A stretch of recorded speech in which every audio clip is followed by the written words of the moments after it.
ভাবটা এরকম যে ৭১ মানেই আওয়ামী লীগ, আর আওয়ামী লীগ চলে যাওয়া মানেই ৭১ চলে যাওয়া। না, ৭১ তো সবার। বিএনপির এদিক থেকে অনেক ব্যর্থতা আছে। মিডিয়া, আজকে মিডিয়া কিন্তু তাদের পক্ষে আছে, যে মিডিয়া ১৬ বছর টানা তাদের বিরোধিতা করছে। কেন তাদের পক্ষে? এটা তাদের বুঝতে হবে। এটা হইল মন্দের ভালো নাম্বার 1। নাম্বার 2 হচ্ছে মিডিয়া তাদের বিরুদ্ধে যাওয়ার মানেই জামাত এনসিপি হাইলাইট হওয়া। তা না হলে আপনি আমাকে বলেন, আপনি এই যে জামাতকে ক্ষমতায় আনবে না, এই যে কনফিডেন্স, ইয়েস কারেক্ট, এই কনফিডেন্সটা কারেক্ট বিএনপির। সেটা কি? জামাতের বিরুদ্ধে মিডিয়া আছে, জামাতের বিরুদ্ধে বিজনেস অলিগার্করা আছে, জামাতের বিরুদ্ধে আমলারা আছে, কোনো সন্দেহ নাই। আমি জামাতের রাজনীতি পছন্দ করি কি করি না, দ্যাট ইজ ইমেটেরিয়াল। তো ফলে কি হচ্ছে, এই কনফিডেন্স থেকে বলছে। এবং আওয়ামী লীগ যাতে মাঠে দাঁড়াইতে না পারে, আপনি এই জন্য আমি বলি বারবার, আপনি এত ফ্ল্যাকচুয়েট করলে, যেটা মাসুদ কামাল বলল যে সবাই মানুষ দেখে, আপনি যখন আওয়ামী লীগের নিষিদ্ধকরণের কথা আসছিল, তারপরে কার্যক্রম নিষিদ্ধ করলে ইউনূস, তখন কিন্তু ওনরা বলেছিলেন কোনো দলের, রাজনৈতিক দলের নিষিদ্ধ বা কার্যক্রম নিষিদ্ধ করার জন্য পক্ষপাতী আমরা নই। সেই তারা কিন্তু ক্ষমতায় এসে আবার ইউনূস সাহেবের অধ্যাদেশ বাতিল হয়ে গেছে, তারপরে কিন্তু তারা সন্ত্রাস দমন আইনটাকে যে অ্যাপ্রুভাল দিল, সেখানে গিয়ে আওয়ামী লীগের কার্যক্রমটাকে নিষিদ্ধ করছে। সেটার থেকে কনফিডেন্স তৈরি হয়েছে, আমরা ছাড়া আছে কে। এই যে আমরা ছাড়া আছে কে, এই কনফিডেন্স আপনাকে ধ্বংস করে দিবে, আপনি কোনো সন্দেহ নাই। 2 নম্বর হলো জামাতের বিরুদ্ধে যে অভিযোগটা আপনারা করতেছেন, আমি 100 বার, ওই যে মাসুদ কামাল বলল যে কোনো অপরাধের মাপ নাই, আমিও বলছি জামাত 2টা অপরাধ করছে কঠিন, তাদের সম্পর্কে অভিযোগ। এক হইল নারীদের সম্ভ্রম নষ্ট করা, ধর্ষণটা বললাম না, সম্ভ্রম নষ্ট করা, আর হইল মানুষ হত্যা করা। এই 2টাই তারা করছে। এবং এই অপরাধগুলা ক্রিমিনাল কেসে, আমি আপনাকে বলি, এই 2টা অপরাধ কেউ মাফ করতে পারে না, ইভেন আদালতও পারবে না। অনেক অপরাধ আছে আপোষযোগ্য, কিন্তু এই 2টা অপরাধ আমি চ্যালেঞ্জ করে দিচ্ছি, আদালতেরও ক্ষমতা নাই। আদালত হয়তো ফাইনালি সাক্ষীর প্রমাণ না পেলে মাফ করতে, মানে বিচার না হইতে পারে। আবার বিচার হইলে রাষ্ট্রপতি ক্ষমা করে, সেটা অন্য কথা। কিন্তু আমার প্রশ্ন, টানা 30 বছর আমি শুনতেছি, বিশেষ করে আওয়ামী লীগের 20 বছর এবং বিএনপির 10 বছরের ধরি, এরা জামাতকে কখনো ব্যবহার করছে, পরক্ষণে বিরুদ্ধে যান। আমার কথা হলো এই অপরাধের মাপ নাই। এই টকশোতে এসে বহু লোক বলে জামাত এসে যদি ক্ষমা চায় প্রকাশ্যে জাতির কাছে, তাইলে ক্ষমা করা যেতে পারে। যারা এটা বলে তারা জামাতকে রক্ষা করার জন্য বলে বলে আমি মনে করি। কেন? এই 2টা বিচারের তো, অপরাধের তো মাপ নাই। আপনার বিচার করতে হবে। 30 বছর এই আওয়ামী লীগ আর বিএনপি বিচার করতে পারলো না। তাই আমি 2টো প্রশ্ন রেখে যাই। এই যে অভিযোগটা জামাতের বিরুদ্ধে, এটা কি তারা পলিটিক্যাল লেন্স দিয়ে দেখেন নাকি লিগ্যাল লেন্স দিয়ে দেখেন? লিগ্যাল লেন্স দিয়ে যদি দেখেন, বিচার করতে আপনারা বাধ্য। আচ্ছা, আর নয়তো আপনাকে বলতে হবে বিচার করতে পারলেন না কেন, জাতিকে জানাইতে হবে। 55 বছর দিয়ে একই তামাশার গেম চলবে না। তারপরে আসেন দ্বিতীয়টা, যদি আপনি পলিটিক্যাল লেন্স দিয়ে দেখেন, স্টপ ইট, এই মুহূর্ত থেকে আপনি বন্ধ করে দিবেন। এটা দেশ, এটা তামাশা না। আপনি 55 বছর যাবত একটা কি পলিটিক্যাল লেন্স দিয়ে দেখবেন না লিগ্যাল লেন্স দিয়ে দেখবেন? লিগ্যাল লেন্স দিলে একটা লোক টকশোতে এসে বলতে পারবে না যে জামাত জাতির কাছে ক্ষমা চাইলে ক্ষমা চাইতে হবে, ক্ষমা চাইলে মাপ পেয়ে যাবে। নো, তারা জামাতকে রক্ষা করতে চান, আপনি বিচার করে দেখান। জি, ধন্যবাদ আবু হেনা রাজাকে। মাসুদ কামাল, জামাতের ৭১-এর অপরাধকে আমরা পলিটিক্যাল লেন্স থেকে দেখব নাকি লিগ্যাল লেন্স থেকে দেখব, সেই বিষয়ে আপনার মতামত জানতে চাই। এবং সেই সাথে এই যে আওয়ামী লীগ ব্যাক করার বিষয়ে আসিফ নজরুল লিখেছেন যে আওয়ামী লীগ ব্যাক করেনি, ব্যাক করেছে তাদের দম্ভ, মিথ্যাচার আর মানুষকে বিভ্রান্ত করার দুঃসাহস। আওয়ামী লীগ ব্যাক করেছে নাকি সবসময় ছিলই? আসলে আওয়ামী লীগ যে অবস্থাতেই থাকুক, তাদের মেইনস্ট্রিম রাজনীতিতে জায়গা করে নেওয়া কি সহজ হবে কিনা, এবং সেই সাথে বিএনপি সরকারের যে অবস্থান কার্যক্রম নিষিদ্ধের ব্যাপারে, এ ব্যাপারে আপনার মতামত জানতে চাই। আমি খালি একটা জিনিস একটু বলে নিই শেষ থেকে।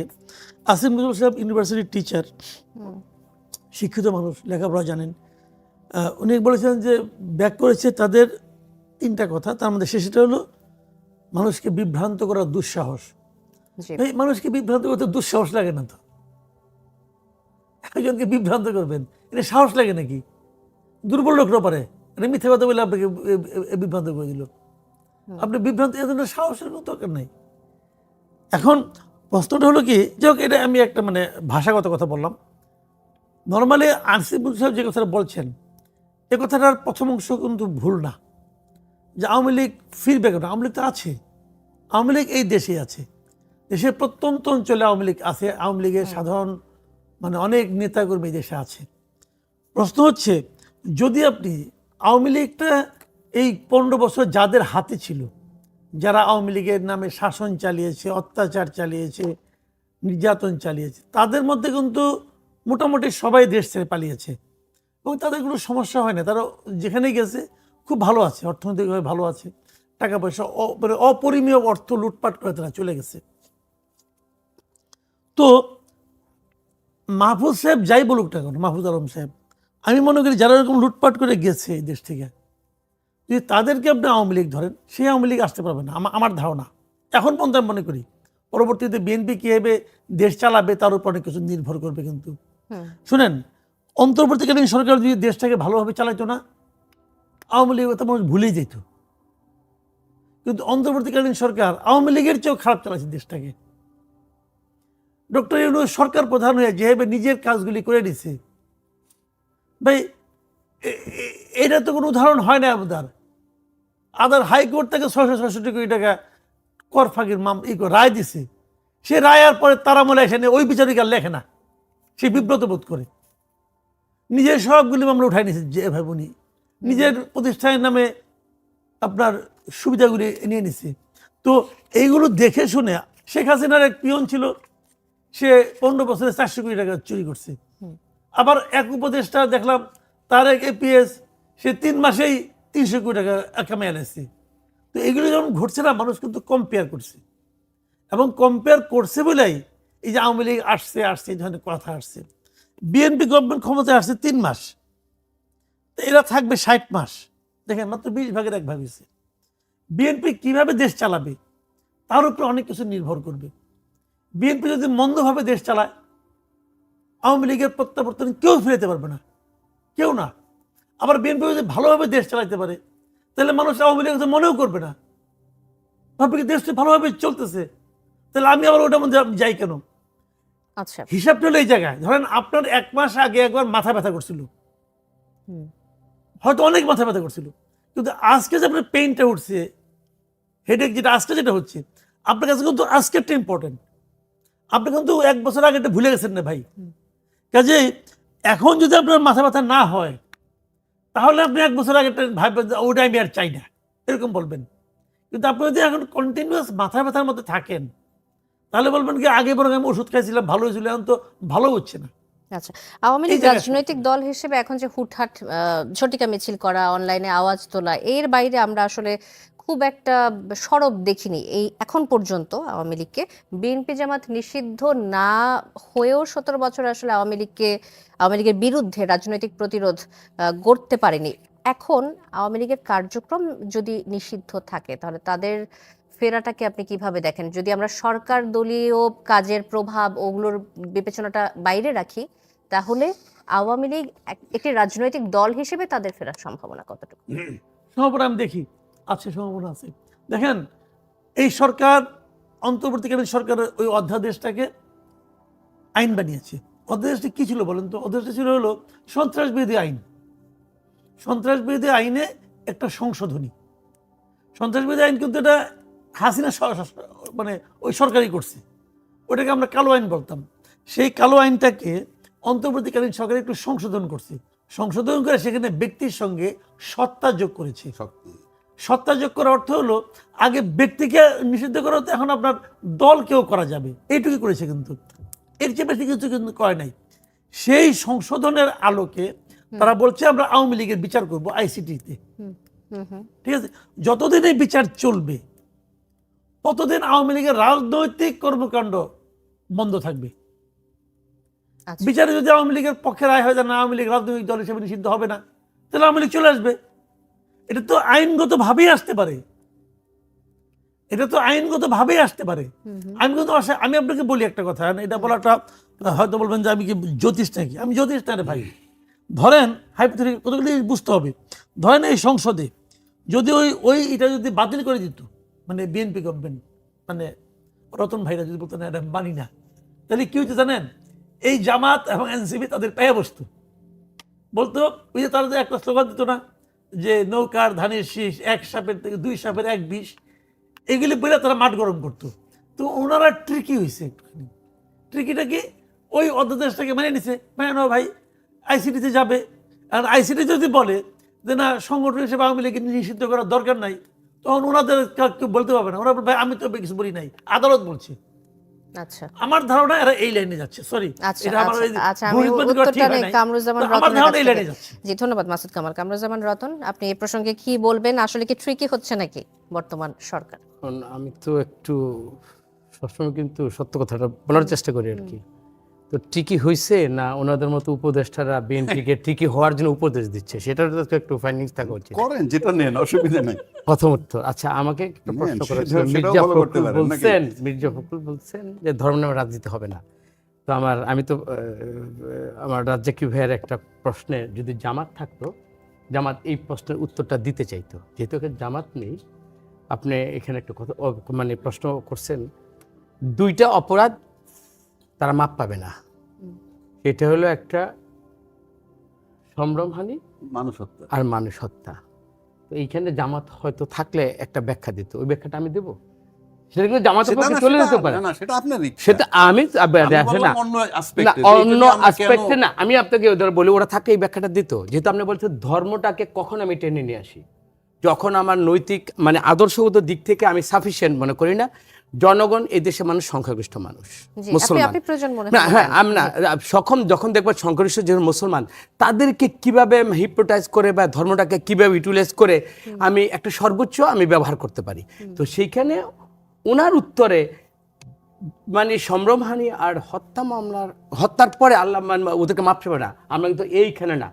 যা উনি আরেকটা কথা বলেছেন, যারা ওনাদের মাফ চাইতে বলেছে তাদেরকে মানে প্রক্রান্ত তাদেরকে রক্ষা করতে চাচ্ছে। এখন আমি একটা অন্যায় করলাম, আমার বিচারটা কে করবে? একটা দুনিয়াবি হইতে হবে, যেটা আমি রাজনীতি করি সেটা জনগণ করবে। আরেকটা হইতে হবে সে আখিরাতে যদি আমি বিশ্বাস করি আল্লাহ তাআলা করবে। এটা তাদের বিষয়। আমরা বলছি এই বিচারে এনে করতে হবে। এই বিচার করতে হবে। তো এই বিচারের জন্য তো নাহলে অভিযোগ আদালত কেন? আছে না, আমি তো তাইলে সেটাই আপনি বলছি। তাদেরকে ক্ষমা চাইতে বলেন কেন? তাহলে আমি বলেন তো যে বলি তোমরা নাই। ক্ষমা চাইলে হবে না। আমি তো বলি নাই। না, আমি বলছি এখানে- অনেকে বলে এখানে এসে তাদের পক্ষে বলে না? তখন মাসুদ ভাই, তারা কিন্তু বলে না যে ক্ষমা চাইতে হবে? রাজ্জাকি ভাই, তারা ক্ষমা এখানে একটা আয়াত দিবে। আমার দরকার তারা কি না, দিবে? ওই আয়াতটা আমি দিই একটু, এটা তো দেন, আমার আপনি কাছে দেন। বলতে যাচ্ছে। সেটা হলো আল্লাহ আমি তাআলা বলছি একজন আমি কোরআনে বিচার চাই। বলছেন, লা তাকুনাতু মির রাহমাতিল্লাহ, ইন্নাল্লাহা ইয়াগফিরুদ যুনুবা জামিআ ইন্নাহু হুয়াল গফুরুর রহিম। এটা আল্লাহ তাআলা কোরআনের আয়াত, মানে সত্য। তুমি যত বড় গুনাহগারী হও, আল্লাহর রহমত থেকে তুমি কখন নিরাশ ভাইব না। আল্লাহ গাফুর, আল্লাহ রহিম। তো ওরা তো ওই আয়াতের উপর বিশ্বাস। সেটা তো আসি, সেটা অন্য কথা। সেটা হলো যে তুমি যদি আসমানের যত তারা, পাতালের যত বালি, ওই পরিমাণ গুনাহ যদি তুমি করো, আল্লাহর রহমতের কাছে না, কিছুই না। এইখানে সেটা তো আল্লাহ তাআলার ব্যাপার। আল্লাহ তাআলা বলছে তার সাথে শিরক এবং মানুষের আমরা হক বলছি আল্লাহ ছাড়া। তাআলার ব্যাপার আমরা না করব না না, আমি আপনি বলি আল্লাহ তাআলার সাথে শিরক এবং হলো আপনার হক ছাড়া জি। যে কোনো আল্লাহ মাফ করতে পারে। আমি আপনাকে এতটুকু বলি, আমি তাদেরকে ডিফেন্ড করছি না। এটা তারা থাকলে এই উত্তরটা তারা দিত। আমি মনে করি তাদেরকে বারবার আমরা মাপ চাইতে বলছি, সবাই মাপ চাইতে বলছে। তারা মাপ চেয়েছেন, জনগণ মাপ করবে কি করবে না এটা জনগণের এটা উপর। জনগণ বা মানে সবকিছুর কিভাবে? উপর। এটা জনগণের টাইমটা না, বিচার কি যখন- করবে? বিচার করবে রাষ্ট্র। না না, তাদের এই বিচার করবে কিভাবে? প্রথম বিচার বিচার করবে করবে জনগণ। রাষ্ট্র। রাষ্ট্রতে এই পর্যন্ত শোনেন, স্বাধীনতা 54 বছর যদি আপনি বিচার না করতে পারেন, তাদের বিচারটা আর কবে হবে? তাহলে সেইখানে আসেন। এই জন্য বলছি, এটা কি পলিটিক্যাল লেন্স দিয়ে দেখেন নাকি লিগ্যাল লেন্স দিয়ে দেখেন? এই জায়গায় আসতে হবে। আর একটা কথা বলি রতন ভাই, আপনার মানে অ্যাজ এ গুড ফ্রেন্ড, ধরেন জামাতের রাজনীতি জাহান্নামে যাক গিয়ে, এটা নিয়ে আমাদের মাথা ব্যথা কেন? জামাত এটা করে আসতে পারবে না, ওইটা করে আসতে, আমরা রাষ্ট্র নিয়ে আলাপ করি। কে আসতে পারবে? আপনি আসছেন, আপনি কি করছেন? সে অমুকে আসতে পারবে না, এনসিপি আসতে পারবে না, বলতেছি আমরা। আমাদের এই আলোচনার তো দরকার নাই। আমাদের দরকার আমরা সামনের দিকে যাব, এই সরকার কিভাবে কাজ করবে তাকে দরকার হলে আমরা সাজেস্ট করব, করতে চাই। কিন্তু এই রাজনীতি, এই যে একটা প্রথম অধিবেশন গেল, এই অধিবেশনে কি আলাপ হইল? স্বাধীনতার পক্ষ শক্তি, বিপক্ষ শক্তি, গুপ্ত, সুপ্ত, ৭১, ৫২, ২৪, এই জন্য জনগণ ভোট দিছিল।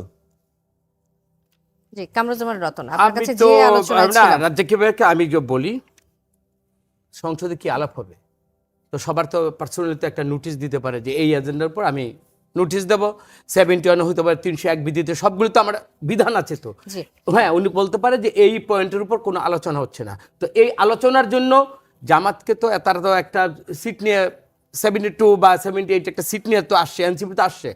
যে কোনো পয়েন্টের উপর তারা কিন্তু পয়েন্ট রেজ করতে পারে, বা আমরা যে কোনো পয়েন্টের উপর কিন্তু রেজ করতে পারি। এই জন্য কিন্তু পার্লামেন্ট। বাট তাদের ব্যর্থতা বা তারা কি করবে না করবে এইটার জন্য জাতি থেমে থাকবে না, শুরুর মানুষ দিকে থেমে যে থাকবে না। আলোচনাটা ছিল যে সংসদে অনেক যে বিষয়গুলো নিয়ে বিএনপি সরকার ক্ষমতায় এসেছে, যে এজেন্ডাগুলো নিয়ে এসেছে, সেই এজেন্ডাগুলো বাস্তবায়ন না হয় এবং সংস্কার কার্যক্রম তারা শুরু করতে না পারার কারণে অনেক ক্ষেত্রে আইন শৃঙ্খলা রক্ষাকারী আইন শৃঙ্খলার বিষয়গুলো চলে আসছে। তো এই কারণে দেশের আইন শৃঙ্খলা পরিস্থিতি খারাপের দিকে যাচ্ছে এমন কথাটা উঠেছিল।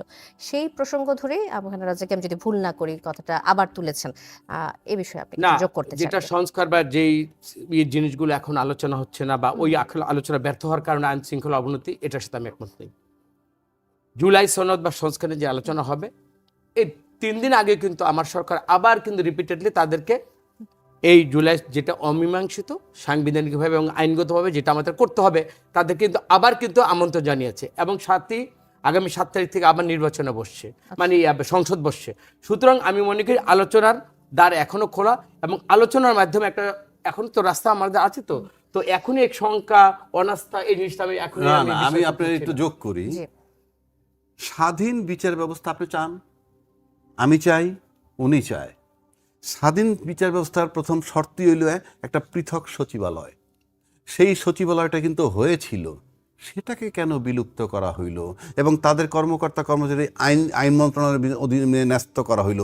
তার মানে পরিষ্কার চিত্র। এবং এটা কিন্তু জুলাই সনদ বাদ দিলাম, গণভোট বাদ দিলাম, আপনার 31 দফার মধ্যে আছে।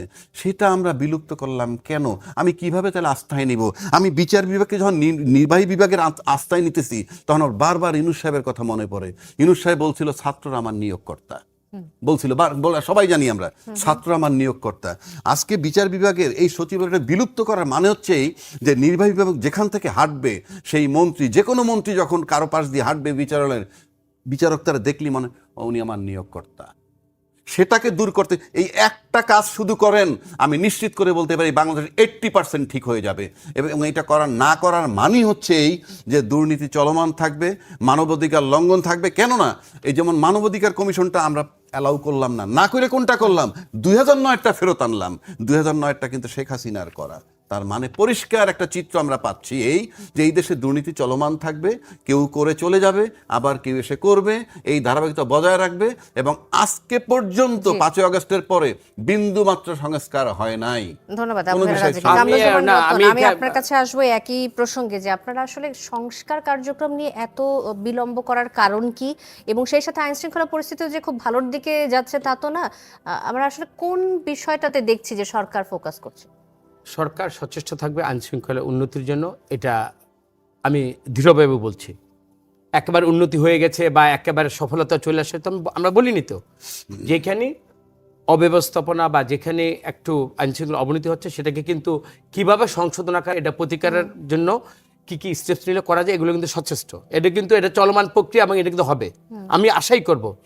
এখন দেখেন স্বাধীন সচিবালয় বা গুম কমিশন যেটা বাতিল হয়েছে, সরকার কি বলেছে যে আমরা জুলাই সনদে বলছে আমরা অক্ষর পালন করব। পরবর্তীতে যেগুলো নোট অফ ডিসেন্ট দিয়েছে বা এখন যে জায়গায় আমাদের অসামঞ্জস্য এবং যে জায়গায় আমরা এক হতে পারছি না, এই যে একটা সংসদের একটা আপনার হয়েছে, এখানে যে একটা কমিটি গঠন হয়েছে, সব কিছু নিয়ে পরবর্তী আলোচনা হবে এবং আলোচনা মানে ভিত্তিতে যেটা সুদৃঢ়ভাবে একটা আইন প্রতিষ্ঠিত হবে। এই জন্য তো 5 সদস্য বিশিষ্ট বিরোধী দলকে আমন্ত্রণ জানাচ্ছে। এখানে দেখেন আলোচনা হবে, আলোচনার মধ্যে যদি আলোচনা ভেঙে যায় এবং বিএনপি যদি না মানে, তখন আমি রাজ্জাকি ভাইয়ের এই কথার এগেনস্ট আমি কোনো প্রটেস্ট করবো না। কারণ আমার ব্যাখ্যাটা দেওয়ার সুযোগ তো এখন আমার আছে, এখনই কিন্তু আমার সমঝোতার জায়গাটা আছে। সেখানে আমি কি চাচ্ছি, জামাত এবং এনসিপি কি চাচ্ছে, এখনই কিন্তু অনৈক্যের জায়গাটাকে যদি আমি সুদূর ওইটাকে যদি আমি সিমেন্ট করি, তাহলে কিন্তু আমার ঐক্যটা হবে না। আমি চাই hope for the best. Razzaqi ভাই উপদেশ দেখ, মাসুদ কামাল ভাই গভর্নমেন্টকে এখনো সুরাহার জন্য বা বিপথের জন্য না যায়, ওনাদের ভাষায় আমি মনে করব সরকার এত জুলাইয়ের আমার রক্তর মানে স্নাতর উপর দিয়ে আমাদের আজকে যে অবস্থান, এটার পরে কোনো ধরনের, আমি এটাকে অন্যভাবে আমি বলতে পারবো না, কোনো ধরনের আমার জন্য বদচিন্তা আমার ভিতর না আসে এবং আমি জনগণের প্রত্যাশাকে ধারণ করতে চাই সাংবিধানিকভাবে। একেবারে শেষ পর্যায়ে রয়েছে, ধন্যবাদ মাসুদ কামাল। একেবারে শেষ পর্যায়ে রয়েছে, শেষে কিছু যোগ করতে চান কিনা? না, আমি যোগ করলে একটাই করবো। দেখেন, সবার উপরে কিন্তু একটা দায়িত্ব থাকে। যখন সরকারে যায় তারও দায়িত্ব থাকে, যখন পৃথিবীতে কেউ আসে না সেও কিন্তু একটা দায়িত্ব নিয়ে আসে। তো কিন্তু আমি একটা কর্নারে পড়ে আছি, আমার কেউ দেখে না, আমার দায়িত্ব আমি পালন করলাম কি করলাম না যেটা আমি দেখলাম, ওর জন্য তো অন্যের ক্ষতি হলো না। কিন্তু যে লোকটা সরকারে যান, ওনাদের একটা দায়িত্বের অবহেলার জন্য কিন্তু দেশ ক্ষতিগ্রস্ত হয়, তখন তার মানে ওনাদের উপর দায়িত্বটা বেশি। আমি প্রত্যাশা করব যে রতন ভাই যারা নাকি সরকারে আছেন, ওনারা সবাই একটা ভাববেন যে ওনাদের একটু ভুলের জন্য দেশে যেমন ক্ষতি হতে পারে, ওনার একটা ভুলের জন্যই কিন্তু দেশ থেকে যাদেরকে বিতাড়িত করা হয়েছে তারা ফিরে আসতে পারে। কাজে ওনারা কতটা কেয়ারফুল থাকবেন। আর ওনাদের কিছু লোকজন আছে বেশি বেশি কথা কয়, তাই না? তাদেরকে একটু কম কথা বলতে বলেন, জি এত কথা প্রয়োজন নাই, কাজটা ইম্পর্টেন্ট। আমি কিছু লোক দেখি ওনাদের মুখপাত্র হিসেবে এদিক সেদিক বলেন, দরকার নাই এত কথা। মানুষ জানে যে মনে করেন ওই লোকটা খারাপ ছিল, এটা বারবার বলার কোনো দরকার নাই। আমি তো জানি, আপনি বলবেন তারপরে আমি সিদ্ধান্ত নেব কে খারাপ ছিল কে জি। ভালো ছিল।